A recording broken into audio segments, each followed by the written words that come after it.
Good morning, guys. We have a W164 today. It's raining, by the way, and we have a car to check out, so we have to go seek shelter. It's raining. At least it's a win there at the UN, because at least the globe is not warming today. Like literally the globe is not warming, so probably there is a celebratory bash at the United Nations Commission on Global Warming. Nice. Has a bit of a weak crank, but all is good. Let's go and check this out. The car has a severe clank on rough roads, in addition to a rattle that sounds like a loose piece of metal somewhere. I plan to start by checking the control arms and the suspension setup to try and find anything unusual. I tried to get the suspension noises on camera, and this is the best I got.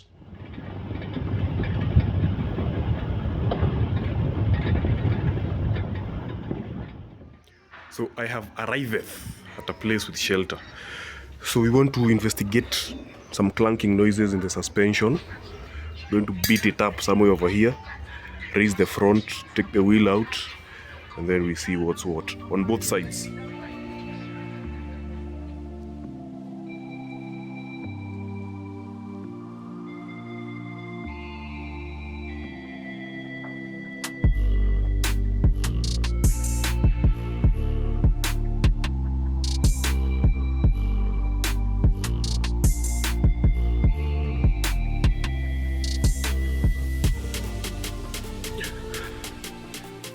So the front tire is off driver's side. I'm going to try and see what is wrong down here. I checked the control arm bushes, stabilizer bushes, and also the ball joints. Nothing seemed off. Thereafter, I checked the steering gear, that includes rack ends, and the tie rods. And although they seemed healthy, I found where the noise was coming from. So I think I found the noise. As I had said earlier, we had installed new arms and new shock absorbers on this car. They're barely 2 months old, so the bushes and the ball joints were fine. I couldn't find anything unusual until I found this play on the steering wheel. It has small play on the steering wheel, on the steering system, and it also has a very mild sound. I don't know whether the camera can get it, but that play accompanied by that sound is probably coming from the steering column and the steering rack system, which is on the other side of that firewall. So I'm going to have a pal of mine simulate the play, and when I grab hold of the tie rod, is the steering tie rod that is attached to the steering rack somewhere in there, I can feel the play and the vibration and the knock through my hand. So I think we found the noise that is ailing the car.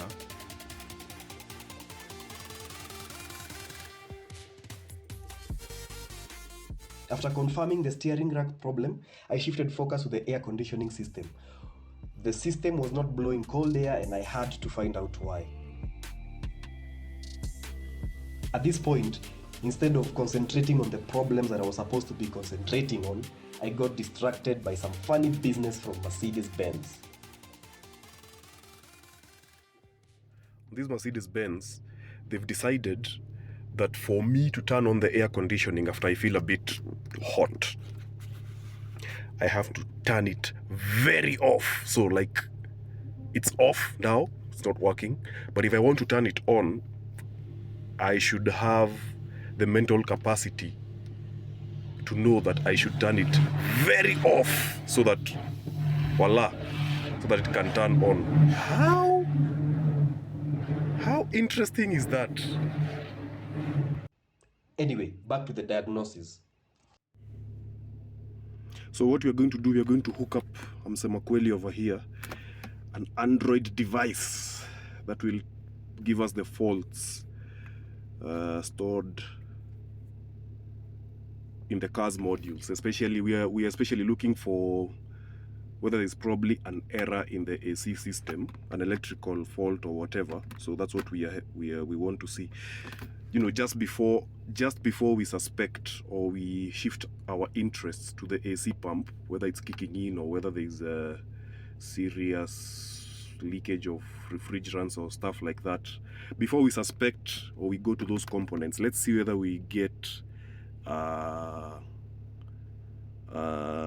error in the, you know, an error stored in the air conditioning system. What do you know?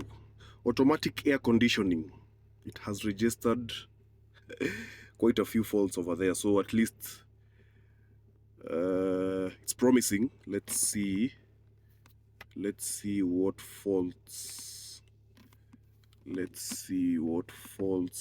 are there in the AC system, so that we can get to the bottom of why this vehicle is not blowing cold air from the vents.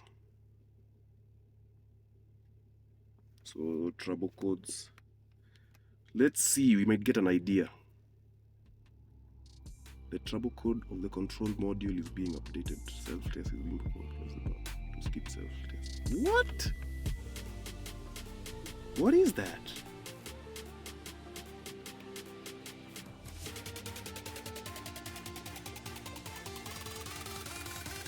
Yep. So see, we have the faults. The faults are here finally. So stored and current. That's very promising. The first one is AC compressor has a short circuit. That's easy. Low under voltage at terminal 30. We have to find out. But that's probably a discharge problem. The battery. The battery. That's probably a discharge problem. The battery ran flat somewhere or something like that. That's why we have probably, I'm guessing terminal 30 is, you know, something to do with the main power around the car.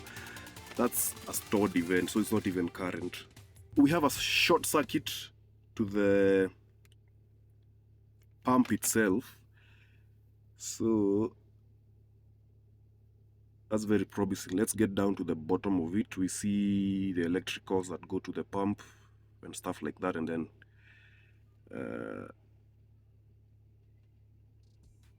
we might get to our problem. I checked the fuse box to confirm that the AC fuses were all good and functional, and that's where I saw something. So we're going to check the AC pump fuses, whether they are all good and relays, so that we can eliminate the problem of a blown fuse on the issue of power not getting to the AC compressor. So I've looked at the car manual, the repair manual, and I've found something very interesting. There's a fuse 124 that's supposed to be, there's a fuse number 124 that's supposed to be here in this location. That is the fuse, that's one of the fuses for the AC system, and it's missing just above the 10 ampere fuse, the red 10 ampere fuse here. There's supposed to be a fuse here, a 7.5 ampere fuse. It's number 124. It's missing, so I could be onto something. If I can get a 7.5 fuse from somewhere, replace it first, and then observe, try turn on the AC, the air conditioning system. If it works, then our problem is solved. If it doesn't, we continue looking for the problem. So let's get a fuse from somewhere else, replace it there, then we see whether our AC system will come alive. I replaced fuse 124 and confirmed that power was restored. I went back to the inside of the car and still couldn't get cold air blown out of the vents. I decided to perform a manual test to find out whether power was really getting to the pump, which meant going under the car with my good old-fashioned tester. I had someone on the inside of the car switch on the AC while I probed the power line that feeds the AC pump, and this required shouting about. Aya, unaweza washa gari kwanza.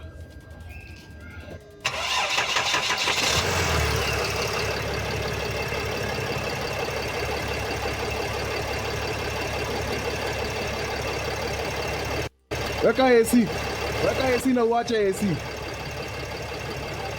Sawa.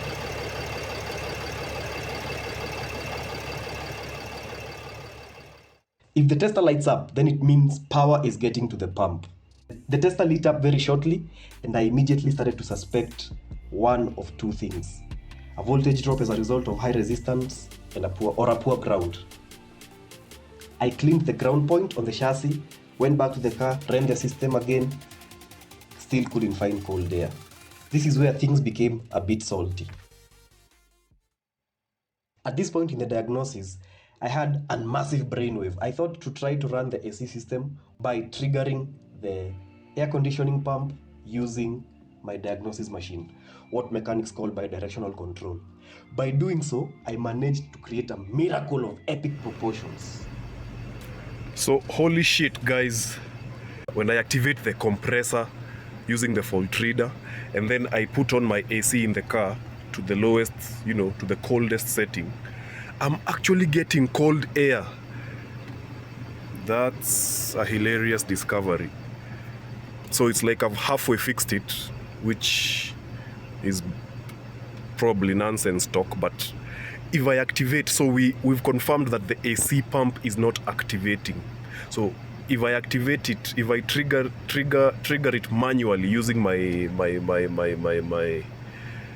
diagnosis machine, and then I run my AC, I'm actually getting air conditioning. So we have to find out why, or we have to find out what is killing the power to the pump. That's nice. That's nice. Very nice. So later that night, under the covers of darkness, as I was resting comfortably under the cushion served by baby food manufacturers, I dreamt about the tester and why it was lighting and going off in the blink of an eye. I remembered when a current running through a circuit experiences a higher than normal resistance, voltage through that circuit will also suffer. High resistances are caused by issues like poor ground connections, that's the earthing. To simplify it further, where the negative terminal on your battery meets the negative side of any circuit in your car. That's the earthing.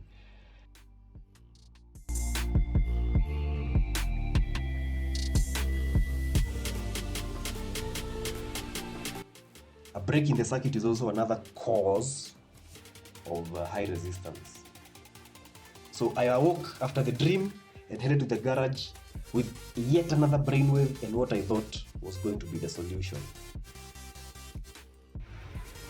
So the reason as to why the tester is going off immediately after it comes on, or the reason as to why the tester is coming off very quickly, is because we have a voltage problem in the in the circuit, in the AC circuit.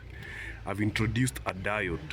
So this is a diode, and on one side I've tied it to the power line, or the power wire that takes power, that feeds power to the AC compressor, and then on the other side I've found a ground on the engine. So what this does, what a diode does, a diode prevents current or power voltage going on the reverse side. So if power is coming this way from either the module or whatever, if it's coming this way downwards, the diode will prevent that voltage problem, or that that voltage drop, by ensuring that power is always flowing on one direction. So what I mean is, power now is going to the AC compressor and nothing else is happening, all because of a simple diode. So this has cured the problem with the AC. The car is now blowing cold, and I'm going to confirm that right now. Let me get into the cabin.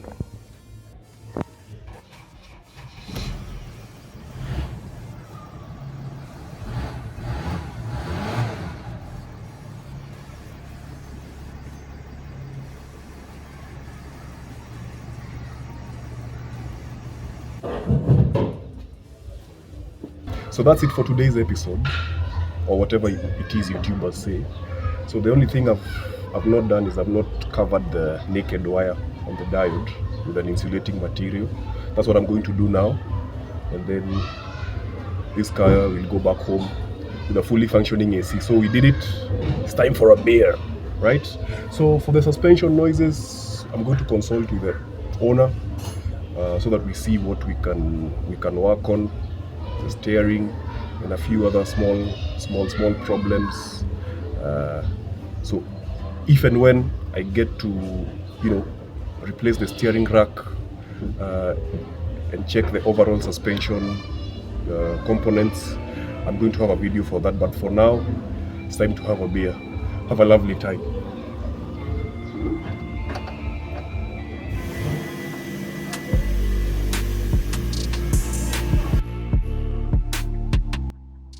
Something interesting about voltage drops. Voltage drops have the ability to be invisible to the multimeter. This is because the meter will read the correct value in terms of current, but because there is no load that has been introduced into the circuit, the current will not fluctuate. My light bulb tester introduces a load, and the circuit is complete shortly until the current is choked by the high resistance and voltage goes down, leading to the bulb going off. See you next time, populace.